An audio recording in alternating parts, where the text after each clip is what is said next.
بسم الله الرحمن الرحيم العالمين والصلاة والسلام على سيد الأنبياء والمرسلين وعلى آله الطيبين الطاهرين وعلى من تبعهم بإحسان إلى يوم الدين. أما بعد، أعوذ بالله من الشيطان الرجيم.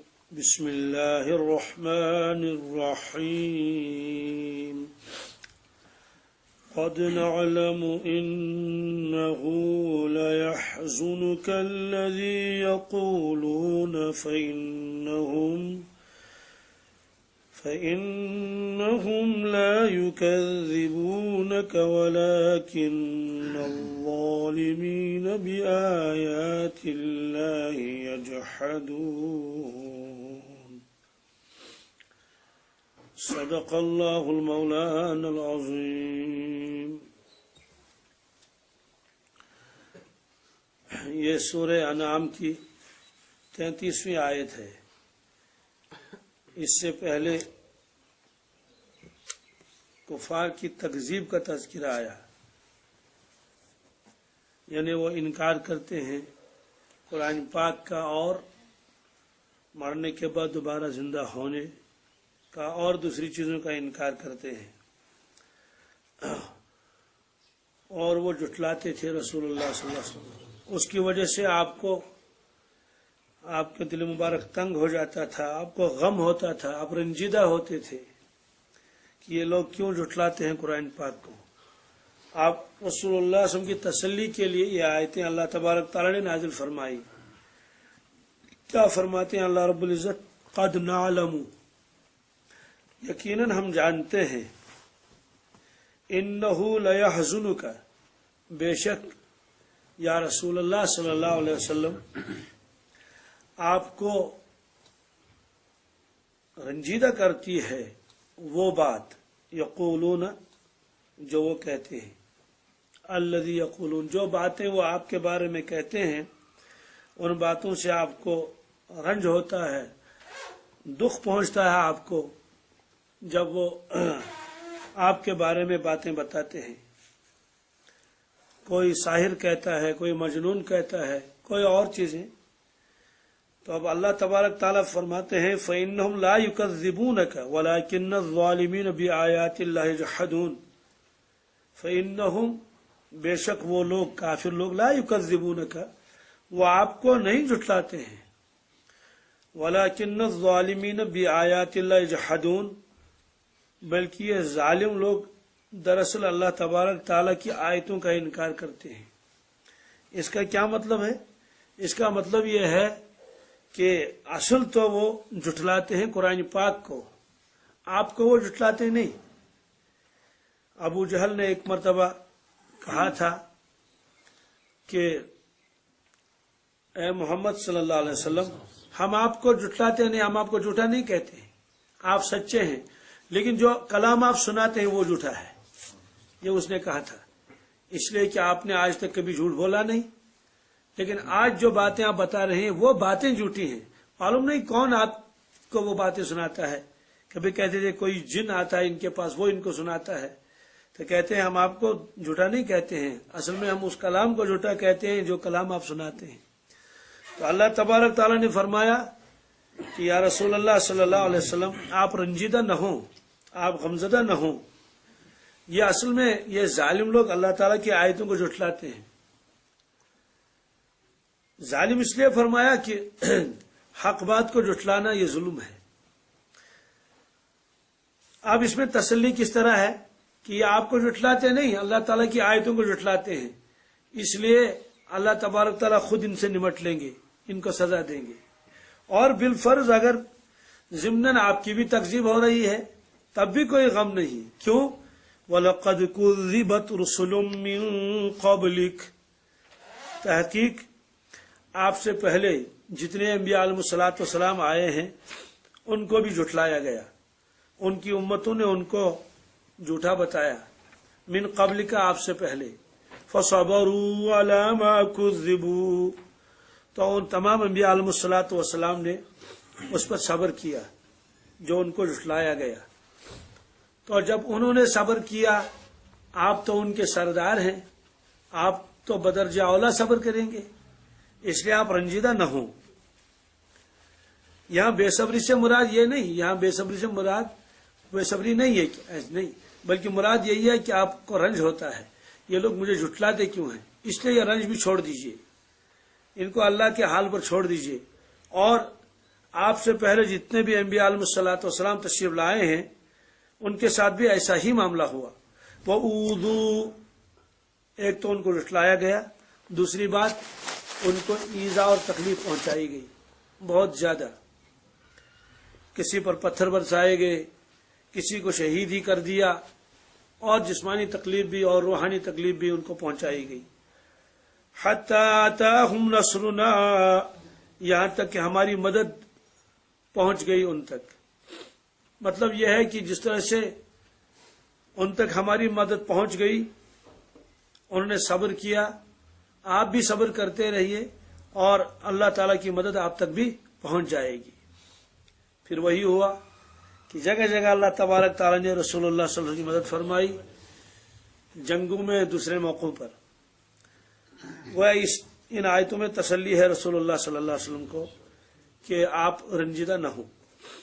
وَلَا مُبَدِّلَ لِكَلِمَاتِ اللَّهِ، اللہ کی باتوں کو کوئی بدلنے والا نہیں، اللہ تعالیٰ کا قانون بدلتا نہیں. یعنی اللہ تعالیٰ کا قانون کیا ہے؟ وہی ہے کہ انبیاء علیہ الصلوۃ والسلام کو تکلیف پہنچائی گئی اور آخر میں اللہ تبارک تعالیٰ کی مدد آ گئی اور وہ لوگ غالب آ گئے. اور یہ مضمون قرآن پاک میں کئی جگہ ہے. ایک جگہ فرمایا لقد سبقت کلمتنا لعبادنا المرسلین، اس کا مطلب یہ ہے کہ میرے خاص بندوں مرسلین کے لیے جو میرا قانون ہے وہ قانون تو گزر چکا. وہ قانون یہی تھا کہ اللہ تبارک تعالیٰ ان کی مدد فرماتے تھے.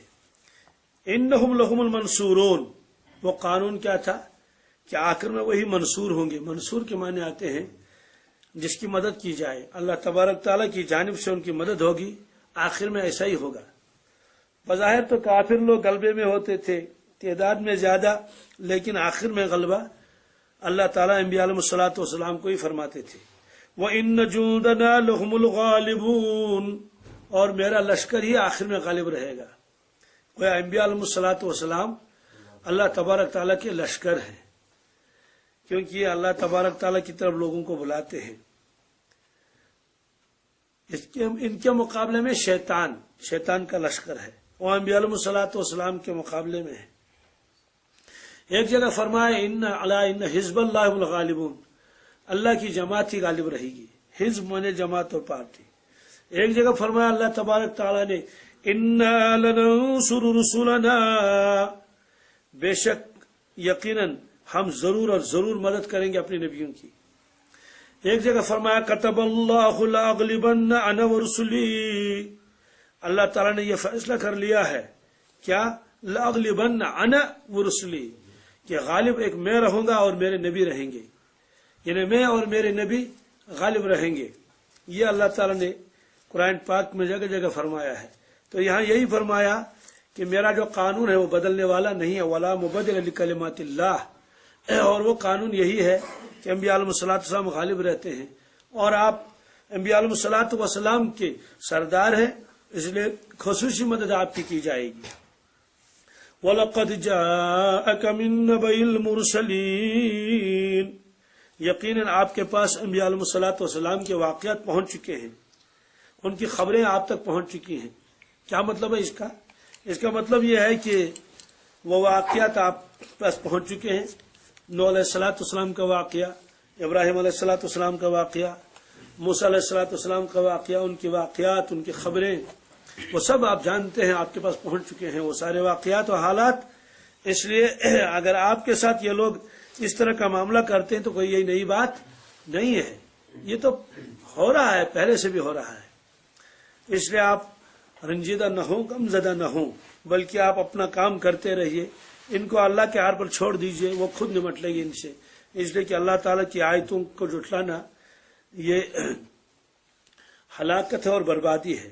وَلَقَدْ جَاءَكَ مِن نَبَإِ الْمُرْسَلِينَ، انبیاء علیہ الصلوۃ والسلام کے واقعات آپ پر پہنچ چکے ہیں۔ آگے اللہ تبارک تعالیٰ فرماتے ہیں وَإِن كَانَ كَبُرَ عَلَيْكَ إِعْرَاضُهُمْ فَإِنِ اسْتَطَعْتَ أَن تَبْتَغِيَ نَفَقًا فِي الْأَرْضِ أَوْ سُلَّمًا فِي السَّمَاءِ فَتَأْتِيَهُم بِآيَةٍ۔ یہ آیت تو بہت عجیب و غریب ہے۔ اس میں کیا فرماتے ہیں؟ کفار یہ چاہتے تھے کہ ہمارے فرمائشی معجزے پورے کیے جائیں، یعنی جن معجزہ کے بارے میں ہم فرمائش کرتے یہ ہو وہ ہو یہ ہو۔ کبھی کہتے تھے کہ انصاف کے ساتھ جیسے بادشاہوں کے ساتھ وہ سپاہی رہتے ہیں اور وہ جگہ جگہ ساتھ رہتے ہیں، باڈی گارڈ ساتھ رہتے ہیں، اور وہ ہٹو بچو کہتے رہتے ہیں، تو ان کے ساتھ بھی کچھ فرشتے ہونے چاہیے کہ وہ بھی ان کے آگے آگے چلیں اور لوگوں کو کیا کہیں گے، ہٹ جاؤ، حضرت کو جگہ دے دو چلنے کے لیے، اور اگر کوئی انکار کریں تو ایک کوڑا مارے ان کو۔ تو وہ یہ چاہتے تھے ان کے ساتھ ایسے فرشتے رہیں اور ہم کو بھی وہ نظر آئیں، تاکہ پتہ چل جائے کہ اللہ کے نبی ہیں، اور خصوصی باڈی گارڈ ان کے لیے اللہ نے آسمان سے بھیج دیے فرشتے۔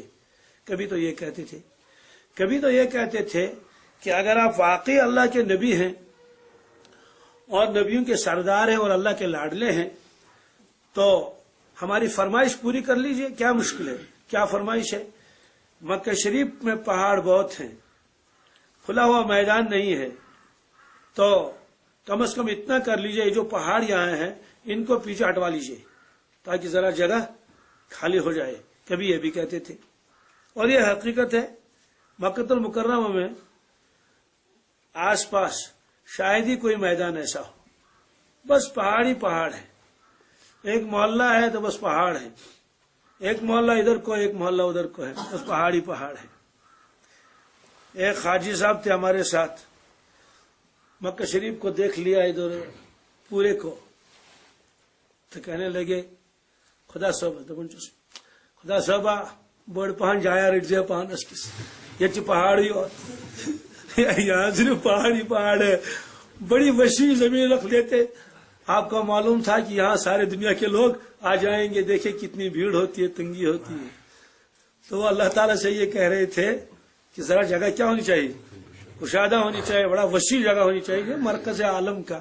اے پروردگار، یہ پہاڑوں میں آپ اپنے گھر بنایا ہے، ذرا وسیع جگہ ہونی چاہیے، جیسے بادشاہوں کے گھر ہوتے ہیں، اور ادھر سے 1-2 ہزار ایکڑ ہوتے ہیں زمین، اور ادھر سے بھی 2-3 ہزار ایکڑ ہوتے ہیں، اور بہت دور ایسا ہونا چاہیے۔ بہرحال اس نے اپنے اعتبار سے کہہ ہی دیا۔ تو آج بھی وہ لوگ اس کوشش میں ہے کہ کسی طرح سے حرم شریف کی توسیع ہو جائے، لیکن ان کے لیے یہی دشواریاں ہیں کہ پہاڑ ہیں، اور وہ مٹی کے پہاڑ نہیں ہیں، وہ ہیں پتھر کے پہاڑ، بہت سخت۔ تو یہ لوگ کہتے تھے کہ اگر آپ نبی ہیں تو ان پہاڑوں کو ہٹوا لیجئے، یہاں سے غربت دور ہو جائے، یہاں آبشار ہوں اور دریا بہیں جیسے طائف میں۔ طائف وہاں سے قریب ہے، زیادہ دور بھی نہیں ہے، تو ایسا یہاں بھی ہو جائے تو ہم آپ کو نبی مانیں گے۔ تو اس طرح سے وہ معجزات کا مطالبہ کرتے تھے۔ تو اللہ کے نبی صلی اللہ علیہ وسلم کی یہ چاہت تھی کہ کسی طرح سے یہ ایمان لائیں، کسی طرح سے۔ تو لہذا اگر یہ کوئی بھی معجزہ طلب کر لیں، آپ کی تمنا یہ تھی کہ وہ معجزہ پورا ہو جائے اور تاکہ اسلام قبول کر لے، لیکن ایسا تو ہوتا نہیں تھا۔ تو اور وہ ایمان نہیں لاتے تھے، آپ چاہتے تھے۔ اللہ تعالیٰ نے فرمایا کہ ہم ان کے فرمائشی معجزوں کو پورے کرنے والے نہیں ہیں، اور اگر اے نبی صلی اللہ علیہ وسلم اب آپ کو زیادہ ہی آرزو ہے اور تمنا ہے، کسی طرح سے بھی یہ ایمان لائیں اور وہ معجزات پورے ہو جائیں، تو آپ خود معجزات کا انتظام کر لیں، آپ خود معجزات کا۔ یہ ہے اس آیت کے میں، ہم تو ان کے جو منہ مانگے معجزے ہیں ہم وہ پورے کرنے والے نہیں ہیں۔ اور اللہ کے نبی صلی اللہ علیہ وسلم کو یہ فکر، کتنی فکر تھی، قرآن پاک میں جگہ جگہ فرمایا۔ کیا فرمایا؟ کہیں فرمایا لَعَلَّكَ بَاخِعٌ نَفْسَكَ عَلَىٰ آثَارِهِمْ إِن لَّمْ يُؤْمِنُوا بِهَٰذَا الْحَدِيثِ أَسَفًا۔ اسف کے معنی آتے ہیں غم اور فکر اور رنج. کبھی ایسا بھی ہوتا ہے کہ کسی آدمی کے اوپر ایسا غم طاری ہو جاتا ہے تو وہ اسی غم میں دنیا سے چلا جاتا ہے. تو اللہ تعالیٰ فرماتے ہیں کہ یا رسول اللہ صلی اللہ علیہ وسلم ایسا لگتا ہے ایسا کہ آپ اتنا غم اٹھائے ہوئے ہیں ان لوگوں کی وجہ سے کہ اگر یہ ایمان نہیں لائیں گے تو ایسا لگتا ہے کہ اپنے جان عزیز کو آپ غم کی وجہ سے ختم کر دیں گے. یہ قرآن پاک میں ہے. فَلَعَلَّكَ بَاخِعٌ نَفْسَكَ ایسا لگتا ہے. لعل کے معنی یعنی اللہ تعالیٰ فرماتے ہیں کہ حالات ایسے لگتے ہیں جو غم ہم دیکھ رہے ہیں آپ کے دل مبارک پر غم کے پہاڑ ہیں. وہ غم کس چیز کے ہیں؟ علی آثارہم اور ان کے پیچھے پیچھے اگر یہ ایمان نہیں لائے لم یؤمنوا بہذا الحدیث اگر انہوں نے اس قرآن پاک پر ایمان نہیں لایا اور یہ مسلمان نہیں ہوئے تو آپ کو اتنا افسوس اور غم اور رنج ہوتا ہے. لگتا ہے کہ یہی رنج سبب بن جائے گا دنیا سے آپ کے انتقال کرنے کا. ہمیں ایسا لگتا ہے اتنا غم آپ کو ہے. یہ فرمایا اللہ تبارک تعالیٰ نے. اس کا مطلب تو ہے کہ یہ تو ہم تصور بھی نہیں کر سکتے کہ ایسا غم اللہ کے نبی وسلم کو تھا. ایک جگہ فرمایا فلا تذهب نفسك علیہم حسرات فرمایا کہ آپ اپنے آپ کو ان کے پیچھے پیچھے حسرت اور افسوس کی وجہ سے اپنے آپ کو ختم نہ کر ڈالیے. ایسا لگتا ہے کہ آپ اسی غم کی وجہ سے دنیا سے تشریف لے جائیں گے. فلا تذهب نفسك ایسا بالکل نہ کیجیے. یعنی مطلب ہے کہ اتنا غم نہ کیجیے. اتنا غم یہ کسی طرح سے ایمان لے آئے. اللہ تعالیٰ فرماتے ہیں اور یہ انکار کرتے ہیں آپ کو غرانی ہوتی ہے یہ مانتے نہیں ہیں آپ کو رنج ہو جاتا ہے. وَإِن كَانَ كَبُرَ عَلَيْكَ إِعْرَاضُهُمْ اور اگر آپ کو بہت غرا ہوتا ہے مشکل ہو جاتا ہے آپ کو بھاری ہوتا ہے اعراضہم ان کا اعراض کرنا ان کا منہ پھیرنا اسلام قبول نہ کرنا آپ کی بات نہ ماننا اور ادھر سے صرف مطالبے ہو رہے ہیں کہ وہ دکھاؤ اور یہ دکھاؤ.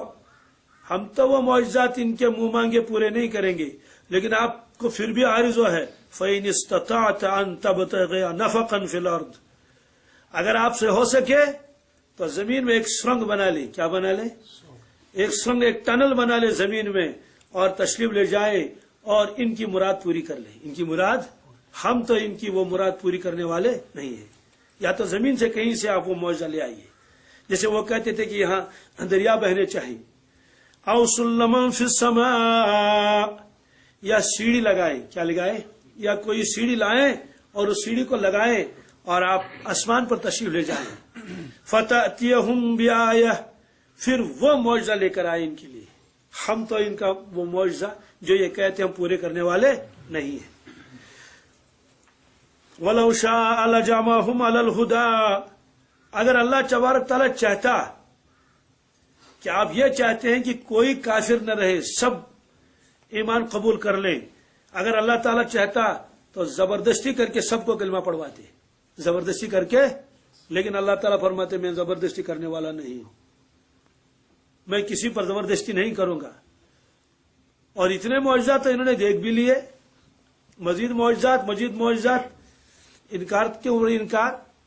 تو اللہ تبارک تعالیٰ نے انسان تو کیا اللہ تبارک تعالیٰ نے زمین و آسمان پر بھی زبردستی نہیں کی. زمین و آسمان کے اوپر زبردستی کرنے کا مطلب کیا ہے؟ زمین و آسمان کے اوپر زبردستی کرنے کا مطلب ہے اللہ تعالیٰ نے قرآن پاک میں فرمایا زمین کو اور آسمان کو کیا فرمایا؟ ائتیا طوعا او کرہا اے زمین اے آسمان آ جاؤ میرا حکم مان لو. آپ کی مرضی ہے خوشی سے مانو یا ناخوشی سے مانو. طوعا او کرہا یعنی میرا حکم تو مان لو. اب آپ کی مرضی ہے خوشی سے مان لو میرا حکم او کرہا یا ناگواری کے ساتھ بہرحال حکم مان لو میرا.